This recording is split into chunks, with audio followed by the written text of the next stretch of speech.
आदाब दोस्तों। बी से बिहार और बी से बीड़ी, ऐसा बयान देकर कांग्रेस ने बीजेपी पर जो गोल दागा था वो एक सेल्फ गोल साबित हुआ। दरअसल बिहार का चुनाव सर पर है और जीएसटी के रेट्स में जो बदलाव किया गया है उसमें एक खास बात यह है कि तंबाकू प्रोडक्ट जैसे सिगरेट, गुटखा, खैनी सभी पर जीएसटी 28% से बढ़ाकर 40% तक कर दिया है। वहीं धूम्रपान का एक ही जरिया बीड़ी पर 28% लगने वाला जीएसटी सिर्फ 18% कर दिया गया है। इतना ही नहीं, बीड़ी बनाने के लिए इस्तेमाल होने वाले तेंदूपत्ते पर भी जीएसटी को 18% से घटाकर सिर्फ 5% कर दिया गया है। सरकार के इस फैसले के पीछे क्या वजह है और क्या मकसद है, इस पर विचार करने से पहले कांग्रेस ने ट्वीट कर दिया बीड़ी और बिहार दोनों बी से आते। ऐसा करके कांग्रेस ने सीधी बीड़ी और बिहार को जोड़ दिया, बिना ये समझे कि ये कदम गरीब, मजदूर, आदिवासी और डूबते हुए बीड़ी इंडस्ट्री के जख्मों पर मरहम की तरह है। कांग्रेस के बयान पर चारों तरफ से विरोध होने के बाद ट्वीट तो डिलीट कर दी गई, लेकिन बीजेपी के पलटवार के अलावा कांग्रेस के अपने साथी तेजस्वी यादव ने भी कांग्रेस को माफी मांगने की सलाह दी।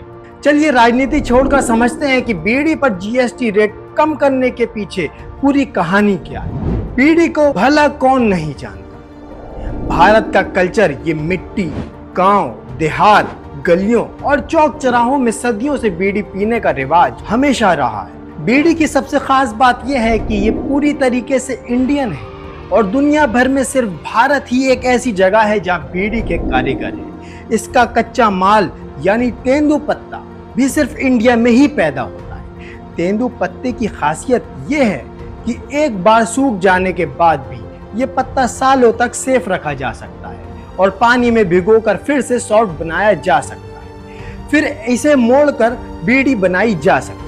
कोई और पत्ता एक बार सूख गया तो उसको फोल्ड नहीं किया जा सकता, वो टूटकर बिखर जाता है। इसी वजह से तेंदूपत्ता सबसे अलग है। मध्य प्रदेश, छत्तीसगढ़, ओडिशा, बिहार, बंगाल, राजस्थान और यूपी के कुछ हिस्सों में तेंदू के पत्तों के जंगल होते हैं। यहाँ के गांव और आदिवासी लोग इन पत्तों को तोड़कर सुखाते हैं, गड्डियां बनाते हैं और फिर सरकार को बेच देते हैं। सरकार इन्हें बोरों में भरकर गोदामों में स्टोर करती है और फिर इसे बेचकर हर साल लगभग 3 से 4 हजार करोड़ कमाती है। ऊपर से 18% जीएसटी लगाकर भी सरकार को बड़ी अर्निंग। बीड़ी में इस्तेमाल होने वाले तंबाकू भी इंडिया में ही होती है, ज्यादा गुजरात और आंध्र प्रदेश के कुछ एरियाज में। जब तंबाकू को तेंदूपत्ते में लपेटकर बीड़ी बनाई जाती है और वो सूख जाती है तो वो फिर से हार्ड हो जाती है। उसके बाद उसकी सिकाई और पैकिंग करके बीड़ी को लंबे टाइम तक स्टोर किया जा सकता है। बीड़ी का इतिहास पुराना जरूर है, लेकिन आज का जमाना बीड़ी इंडस्ट्री के लिए बहुत मुश्किल बना है। सिगरेट, गुटखे के चमकीले पैकेट के सामने बाजार में बीड़ी टिक नहीं पाती। इसके पीछे वजह है बढ़ती कॉस्ट, सुविधाओं की कमी, सरकारी सख्त पॉलिसीज और ज्यादा टैक्स। इंडिया में बीड़ी इंडस्ट्री का इम्पोर्टेंस समझने के लिए ये काफी है कि हर दिन लगभग 100 करोड़ बीड़ी बनती है। 50 लाख से ज्यादा लोग डायरेक्टली बीड़ी इंडस्ट्री में काम करते हैं और लगभग 8 करोड़ लोग इनडायरेक्टली जुड़े हैं। सिर्फ बिहार में ही 15 लाख से ज्यादा बीड़ी मजदूर हैं। शायद इसीलिए बिहार के चुनाव का ये एक बड़ा मुद्दा बन सकता है। दिन में 10 से 12 घंटे काम करके भी एक बीड़ी मजदूर को सिर्फ 100 से 150 रुपए की मजदूरी मिलती है। एक दिन में वो 1000 बीड़ी से ज्यादा नहीं बना।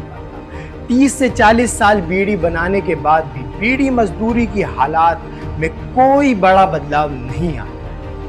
एक बीड़ी पर उन्हें मैक्सिमम 15 पैसे मजदूरी मिलती है, जबकि बीड़ी पर लगने वाला 28% जीएसटी उनकी पूरी दिन की मजदूरी से कहीं ज्यादा होता है। ज्यादा टैक्स, सख्त कानून और एडवर्टाइजिंग बैन होने की वजह से बीड़ी इंडस्ट्री सिगरेट और गुटखे के सामने मार्केट में पिछड़ गई और अब इसका फ्यूचर खतरे में है।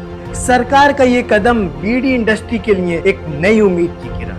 बीड़ी पर 28% से घटाकर 18% जीएसटी और तेंदूपत्ते पर 18% से कम करके 5% जीएसटी करने से बीड़ी इंडस्ट्री को बड़ी राहत मिली। सिगरेट, पान मसाला और गुटखे के सामने जो बीड़ी बाजार में पिछड़ रही थी वो अब दोबारा मार्केट में कम्पीट करता है। इंडस्ट्री में खुशी की लहर, लेकिन बीड़ी मजदूर अब भी ये चाहते हैं कि सरकार उनकी मजदूरी बढ़ाए और वेलफेयर स्कीम जो सरकार बनाती है वो ग्राउंड पर इम्प्लीमेंट हो।